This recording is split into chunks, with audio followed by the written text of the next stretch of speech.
नमस्कार, अमर छत्तीसगढ़ देख रहे हैं आप और बुलेटिन की शुरुआत बड़ी खबर के साथ। खबर अंबिकापुर से, जहां मेडिकल कॉलेज अस्पताल से कैदी फरार हो गया। आजीवन कारावास की सजा काट रहा था ये कैदी जो फरार हो गया है। अस्पताल के जेल वार्ड में इसे भर्ती किया गया था। इलाज के लिए 3 जून को इसे अस्पताल लाया गया था। 376 के मामले में आजीवन कारावास की इसे सजा हुई थी। पुलिस फरार आरोपी की तलाश में अब जुटी हुई है। तो ये बड़ी खबर अंबिकापुर से है, जहां मेडिकल कॉलेज अस्पताल से एक आजीवन कारावास की सजा काट रहा कैदी फरार हो गया। दरअसल इसे इलाज के लिए 3 जून को मेडिकल अस्पताल में लाया गया था। अस्पताल के जेल वार्ड में इसे इलाज के लिए भर्ती कराया गया था और जहां से ये फरार होने में कामयाब रहा है। इस पर धारा 376 के मामले में आजीवन कारावास की इसे सजा हुई थी और ये सजा काट रहा था, लेकिन इलाज के लिए इसे अस्पताल लाया गया था। हालांकि क्या वजह रही, लापरवाही हुई, क्या कैसे ये फरार होने में सफल रहा, ये अभी तक साफ नहीं हो पाया है। हालांकि अब पुलिस छानबीन में जुट गई है इस आरोपी की।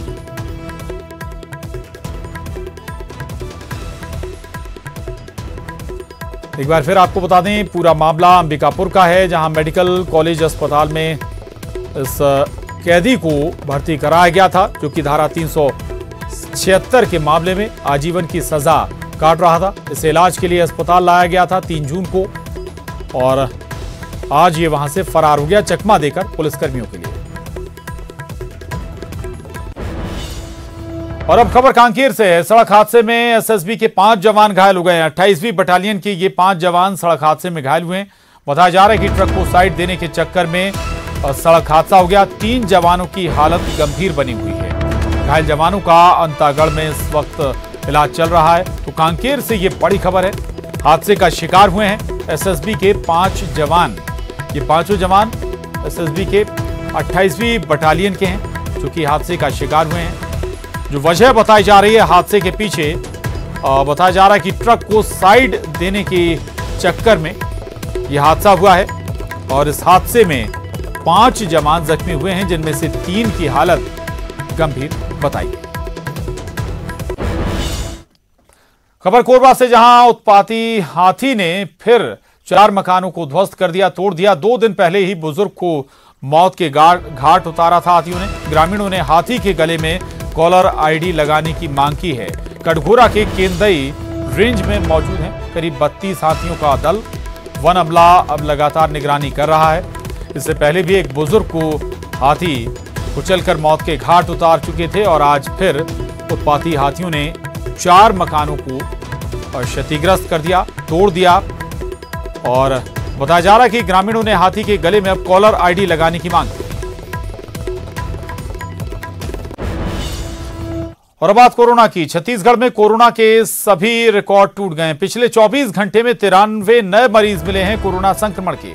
महासमुंद से 19 नए कोरोना संक्रमित मामले सामने आए, जबकि जशपुर से भी 19 नए मामले, बिलासपुर से 17, जांजगीर से 9, रायपुर से 6, राजनांदगांव से 6, रायगढ़ से 5, कवर्धा से 4, बलौदाबाजार से 3, गरियाबंद से 3, जबकि सूरजपुर से 2 नए कोरोना संक्रमित मरीज मिले हैं। वहीं कल 17 कोरोना मरीज मिले थे, माफ कीजिएगा 17 मरीज कोरोना को मात देने में सफल हुए थे। प्रदेश में एक्टिव मरीजों की संख्या अब कुल 565 तक जा पहुंची है और कुल मरीजों की संख्या का अगर हम जिक्र करें तो ये 773 तक पहुंच गई है। अब तक 206 लोग कोरोना को मात देने में सफल हुए हैं और कोरोना से छत्तीसगढ़ में 2 लोगों की अभी तक मौत भी हुई है।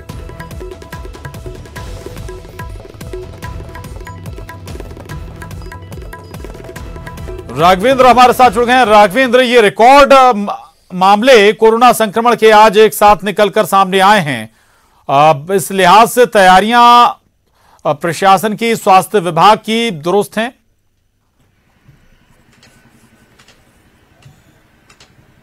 देखिए, लगातार कोरोना संक्रमित मरीजों की संख्या बढ़ती जा रही है और ये आंकड़ा दिनों दिन तेज होता जा रहा है। जो आंकड़े हैं वो भयावह होते जा रहे हैं। जिस तरीके से 24 घंटों में 93 मरीज निकल कर आए हैं, वो चिंताजनक है। आखिर में इतने ज्यादा संख्या में क्यों बढ़ रहे हैं? जो उपाय किए गए थे, चाहे वो एक तरीके का लॉकडाउन हो या फिर लोगों को जिस तरीके की समझाइश दी जा रही है, मार्केट खोल दिया गया है, उसके बावजूद जो है ये आंकड़े कम नहीं हो रहे हैं, तो ये चिंताजनक है। लोगों को भी सावधानी बरतनी होगी, अपने से कम लोगों के संपर्क में आए, जिनके संपर्क में आए प्रॉपर जो है अपने आप को सैनिटाइज करें, मास्क लगाएं, ये सारी चीजें जो है सावधानियां बरतने की है। लेकिन बहुत सारे लोग लापरवाही कर रहे हैं, जिसके कारण से ये आंकड़ा जो है बढ़ते जा रहा है। हालांकि जो आंकड़े निकलकर सामने आए हैं वो सबसे ज्यादा जो क्वारंटाइन किए गए हैं, जो लोग जो मजदूर बाहर से आ रहे हैं, उनमें ये आंकड़े सबसे ज्यादा निकल कर आ रहे हैं। लेकिन अब कम्युनिटी स्प्रेड भी हो रहा है, कुछ दूसरे लोगों को भी हो रहा है जो दूसरों के संपर्क में आ रहे हैं, चाहे वो हॉस्पिटल जा रहे हैं या किसी ऐसी जगह पे जा रहे हैं जहाँ पे संक्रमित हो सकते हैं। तो ऐसे संपर्क में आने से भी संक्रमितों की संख्या बढ़ रही है। अगर आंकड़ों की बात करें तो सबसे बिल्कुल, यानी कि न केवल प्रवासी मजदूरों के चलते ये आंकड़ा बढ़ रहा है, बल्कि और लोग भी दूसरी जगह भी अब संक्रमण कुछ हद तक फैला है। नतीजा लगातार मामले कोरोना संक्रमण के बढ़ रहे हैं छत्तीसगढ़ में। शुक्रिया राघवेंद्र आपका इस पूरी बातचीत के लिए, जानकारी के लिए।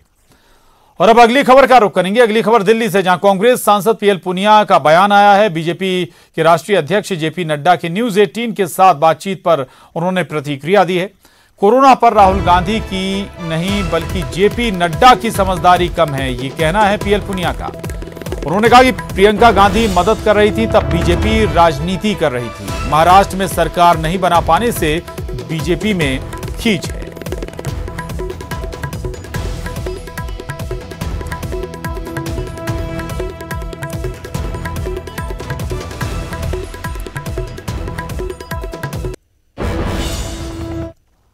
को खुद जानकारी नहीं है। राहुल गांधी जी ने जब 30 तारीख को पहला मामला हुआ था, डेथ हुई थी केरल में, तो 12 फरवरी को उन्होंने ट्वीट करके कहा था कि ये बहुत गंभीर संकेत है, ना केवल कोरोना वायरस बल्कि इकोनॉमी के लिए भी बहुत गंभीर संकट है और सरकार को इसको गंभीरता से लेना चाहिए। सरकार ने कुछ नहीं किया है। अब नड्डा जी खुद बता दें, जब 500 से ज़रा से ऊपर केसेस थे तब तो आपने पूरे देश भर को लॉकडाउन कर दिया और अब 2 लाख से ऊपर हो गए तो आप इकोनॉमी को खोले जा रहे हैं। आपका पहला निर्णय गलत था या अब निर्णय ले रहे हैं वो गलत है? तो ना समझी तो नड्डा जी की है, इसलिए अनावश्यक रूप से राजनीति ना किया करें। कुछ एम्बुलेंस है, कुछ 2-3 व्हीलर्स हैं, तो उससे भी जा सकते थे, लेकिन उनको घटा भी दिया जाए। उन्होंने कहा कि अतिरिक्त जो बसें चाहिए वो भी हम देने को तैयार हैं, लेकिन जो बसें दिए मेहरबानी करके उनको चलाइए, अपना बैनर झंडा लगा लीजिए, हमें क्रेडिट लेने की जरूरत नहीं, आप खुद क्रेडिट ले लीजिए। भारतीय जनता पार्टी को खींच है कि उन्होंने सरकार आनन फानन में बना ली थी महाराष्ट्र में, लेकिन अब वो उस सरकार के बाहर हैं। वहाँ सरकार काम कर रही है, शिवसेना के मुख्यमंत्री हैं, जो एनसीपी और कांग्रेस पार्टी की मिलीजुली सरकार है, तो उनको लगता है कि हमें सरकार में होना चाहिए था। केवल ये कह देना कि वहाँ पर राजनीति हो रही है और महाराष्ट्र सरकार हमारी मदद ले ले। और खबर बलौदाबाजार से है, जहां केंद्र सरकार के धान के समर्थन मूल्य बढ़ाने पर कांग्रेस ने विरोध दर्ज कराया है। दरअसल कलेक्ट्रेट पहुंचकर राष्ट्रपति और राज्यपाल के नाम ज्ञापन भी सौंपा गया है। धान का समर्थन मूल्य 53 रुपए बढ़ाने पर कांग्रेस ने यह विरोध दर्ज कराया है और इसे छलावा भी करार दिया है किसानों के साथ। आपको बता दें कि केंद्र ने धान का समर्थन मूल्य में 53 रुपए का इजाफा किया है और इसी को लेकर राज्य सरकार, कांग्रेस सरकार लगातार केंद्र को निशाने पर ले रही है और इस पर विरोध भी दर्ज करा रही है। आज कलेक्ट्रेट पहुंचकर राष्ट्रपति और राज्यपाल के नाम कांग्रेसियों ने ज्ञापन भी सौंपा है इस मसले पर। ये बड़ी खबर बलौदाबाजार से।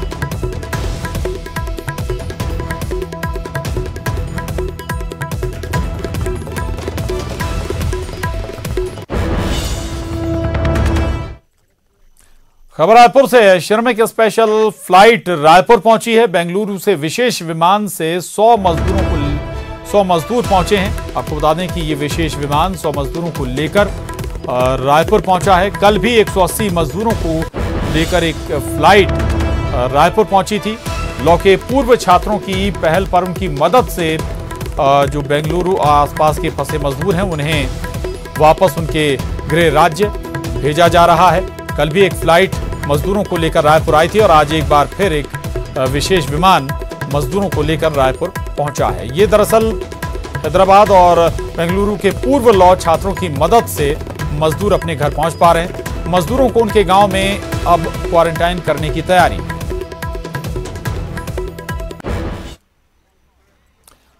तो रायपुर से खबर है छत्तीसगढ़ से यूपी के लिए श्रमिक स्पेशल ट्रेन आज शाम 7 बजे रायपुर से स्पेशल ट्रेन रवाना होगी। उत्तर प्रदेश के बस्ती तक ये श्रमिक स्पेशल ट्रेन जाएगी, जिसमें बिलासपुर, कटनी, सतना, फतेहपुर होकर ये ट्रेन प्रयागराज, कानपुर, लखनऊ, बाराबंकी होते हुए बस्ती पहुंचेगी। तो आज एक स्पेशल श्रमिक ट्रेन रवाना होने वाली है छत्तीसगढ़ से, जो कि उत्तर प्रदेश जाएगी, उत्तर प्रदेश के अलग अलग शहरों से होते हुए। खबर कांकेर से न्यूज 18 की खबर का असर हुआ है बस्तर कमिश्नर का बड़ा बयान। रात को मजदूरों से कार्य कराना गलत है, जांच में सही पाए जाने पर कार्रवाई की जाएगी। सीएस के दौरे से पहले काम कराया गया था मजदूरों से और इसी को लेकर ये बयान बस्तर कमिश्नर का आया है। दरअसल न्यूज 18 ने ये खबर दिखाई थी और इसके बाद इस खबर पर संज्ञान लिया गया है। सबसे बात करेंगे, क्या बात था, वो क्या चीज़ है, उसको जांच का विषय है, जांच कर लेंगे। कितना ये मानते हैं ये होना चाहिए क्योंकि नहीं, कोई ऐसा अर्जेंट तो था नहीं, काम रात में करने की आवश्यकता नहीं थी। और यहां वक्त एक छोटे से ब्रेक का है, फौरन लौटेंगे। और ब्रेक के बाद खबर जशपुर से है। जशपुर के कुनकुरी विधायक यूडी मिंज पुलिस की कार्यप्रणाली से इतना खुश हुए कि उन्होंने अपने कार्यकर्ताओं के साथ थाने पहुंचकर पुलिस पर फूलों की बारिश कर दी। पुलिस टीम ने अस्पताल से चोरी बच्ची को महज 8 घंटे में बरामद कर लिया था।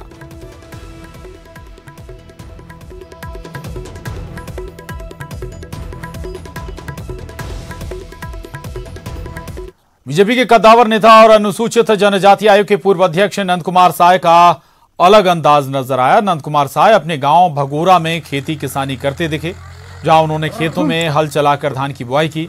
राजनीति के साथ साथ खेती में भी साय पूरा वक्त देते हैं।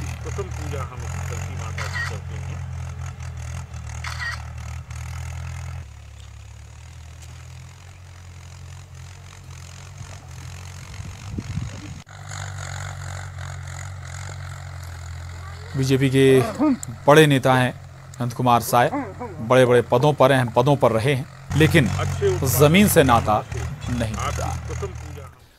आगे बढ़ते हैं। कोविड-19 ने लोगों की लाइफस्टाइल बदल दी है, वहीं इसका असर महिलाओं के मेकअप पर भी पड़ा है। पहले जहां पूरे फेस को सुंदर बनाने के लिए फोकस होता था, लेकिन अब मास्क लगाने के चलते इसमें भी बदलाव आया है, क्योंकि मास्क लगाने से आधा चेहरा ढक जाता है। ऐसे में अब ब्यूटिशियन आंखों के मेकअप पर ज्यादा फोकस कर रहे हैं और उन्हें अट्रैक्टिव बनाने के लिए तरह तरह के शेड्स का इस्तेमाल भी किए जा रहे हैं। मास्क लगाना जैसे कि अनिवार्य हो गया है, तो उसके बाद लिपस्टिक से हट के लोग कस्टमर्स का ध्यान आई मेकअप में जा रहा है। ज्यादा से ज्यादा लिपस्टिक से ज्यादा आईलाइनर, मस्करा, आई शेडो, ये सब चीज की सेल ज्यादा बढ़ी है। लोगों का ध्यान आईज को खूबसूरत बनाने में ज्यादा चले गया। आई से ही हमारा मतलब अट्रैक्शन बढ़ता है, आई से स्माइल का हर चीज आई से ही सब लोग देख रहे हैं और बात कर रहे हैं, मतलब आई कॉन्टेक्ट। आगे बढ़ते हैं। जियो में निवेश करने के लिए विदेशी निवेशकों की लाइन लगी हुई है। इस बार अबुधाबी के सरकारी फंड की कंपनी मुबाडाला इन्वेस्टमेंट ने जियो में 9,093 करोड़ 30 लाख का इन्वेस्टमेंट किया है। इस इन्वेस्टमेंट से मुबाडाला इन्वेस्टमेंट को जियो की 1.85% हिस्सेदारी मिलेगी। बता दें कि जियो में 6 हफ्ते में ये छठा बड़ा निवेश है। 6 हफ्तों में जियो में 87,655 करोड़ 35 लाख का विदेशी निवेश हुआ है। इससे पहले KKR, Facebook, silver lake, Vista equity और जनरल अटलांटिक ने जियो में निवेश किया है।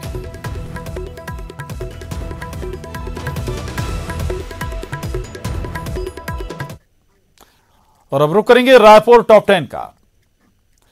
विश्व पर्यावरण दिवस पर छत्तीसगढ़ के मुख्यमंत्री भूपेश बघेल ने सीएम आवास में पौधारोपण किया। इस मौके पर सीएम भूपेश बघेल ने प्रदेशवासियों से भी एक पौधा अपने घर या उसके आसपास लगाने की अपील की। सीएम ने कहा कि हमें ये नहीं भूलना चाहिए कि पेड़ हमें जीवन देता है, इसी से हमें ऑक्सीजन मिलती है, लिहाजा हम लोगों को जरूर पेड़ लगाना चाहिए। मुख्यमंत्री भूपेश बघेल ने ट्वीट कर कोरोना के संकट के समय मनरेगा को वरदान बताया है। साथ ही प्रदेश के मजदूरों को इस घड़ी में नहीं घबराने की बात कहते हुए जागरूक रहने की बात कही। सीएम ने बताया कि प्रदेश में इस योजना के तहत 25,97,000 ग्रामीण श्रमिकों को काम उपलब्ध कराया गया है। इस दौरान 1,114 करोड़ 27 लाख रुपए की मजदूरी का भुगतान भी किया गया। सीएम ने आने वाले समय में मनरेगा के तहत ही ग्रामीण एरिया में रोजगार देने की योजना बनाई है। मुख्यमंत्री भूपेश बघेल ने केंद्रीय पर्यटन राज्य मंत्री प्रहलाद पटेल को पत्र लिखा है। सीएम भूपेश बघेल ने राम वन गमन पर्यटन परिपथ विकसित करने तैयार कॉन्सेप्ट प्लान को केंद्र सरकार की स्वदेश दर्शन योजना में स्वीकृति प्रदान करने का आग्रह किया है।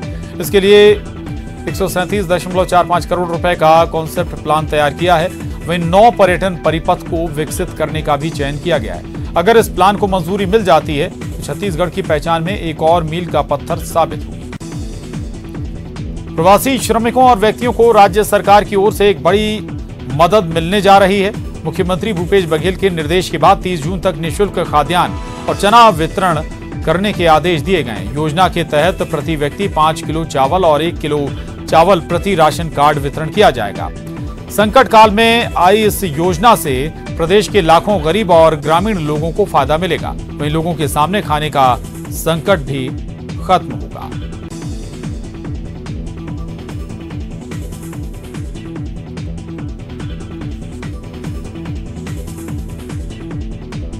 छत्तीसगढ़ कांग्रेस समन्वय समिति की महत्वपूर्ण बैठक स्थगित कर दी गई है। प्रदेश कांग्रेस की रणनीति को लेकर होने वाली ये बैठक में कई विषय पर चर्चा होनी थी। 6 और 7 जून को होने वाली बैठक में कांग्रेस के प्रदेश प्रभारी पीएल पुनिया का दौरा किसी कारणों से स्थगित कर दिया गया। यही वजह है कि प्रदेश प्रभारी के नहीं आने की वजह से ये बैठक स्थगित कर दी गई। रायपुर रिंग रोड 3 में शुक्रवार को एक बड़ा हादसा टल गया। एलपीजी से भरा टैंकर अचानक पलट गया। हादसे के बाद जब टैंकर को सीधा किया गया तो उससे अचानक गैस का खतरनाक तरीके से रिसाव होने लगा। अचानक गैस के रिसाव से मौके पर अफरा तफरी मच गई। हालांकि मौके पर मौजूद फायर ब्रिगेड के दल ने सूझबूझ के साथ गैस के रिसाव को काबू में कर लिया। निसर्ग तूफान का भले ही कमजोर असर अब कम पड़ गया हो, मगर उसका प्रभाव अभी भी छत्तीसगढ़ में देखने को मिल रहा है। उत्तर और दक्षिण छत्तीसगढ़ के कई जिलों में तेज बारिश होने की संभावना बनी हुई है। साथ ही साथ कई स्थानों पर 30 से 40 किलोमीटर की गति से हवाएं चलने और आकाशीय बिजली गिरने की भी संभावनाएं मौसम विभाग ने जताई हैं। हालांकि मौसम विभाग में अचानक बदलाव से लोगों को गर्मी से जरूर राहत मिली है। कोरोना संक्रमण के बचाव को लेकर राज्य सरकार और पुलिस विभाग पूरी तरह से गंभीर और अलर्ट है। लापरवाही बरतने और क्वारंटाइन का उल्लंघन करने वालों पर सख्ती के साथ कार्रवाई हो रही है। पुलिस ने 4 जून को 19 लोगों पर अपराध दर्ज किया है। ये अपराध प्रदेश भर के विभिन्न जिलों में उन लोगों के खिलाफ दर्ज किया गया है जो सरकार और जिला प्रशासन की तरफ से बनाए गए क्वारंटाइन के नियमों को नहीं मान रहे हैं। कोरोना के मामले में प्रदेश में लगातार ये मामले बढ़ रहे हैं। अभी तक प्रदेश में करीब 88,988 लोगों की जांच की जा चुकी है, जिनमें 75,519 संदिग्धों की जांच रिपोर्ट नेगेटिव आई है। वहीं 773 संदिग्ध पॉजिटिव मिले हैं। रायपुर जिले में सर्वाधिक 9,382 लोगों की जांच की गई। सरकार लगातार संदिग्ध लोगों की जांच कर रही है और ऐसे लोगों से भी आगे आकर जांच कराने की बात कह रही है।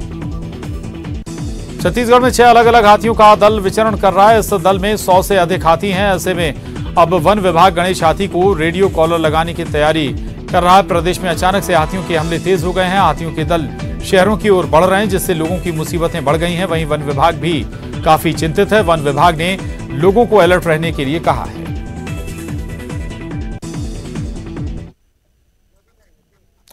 और इसके साथ ही बुलेटिन में बस इतना ही। खबरों का सिलसिला न्यूज़ 18 मध्य प्रदेश छत्तीसगढ़ पर लगातार जारी है।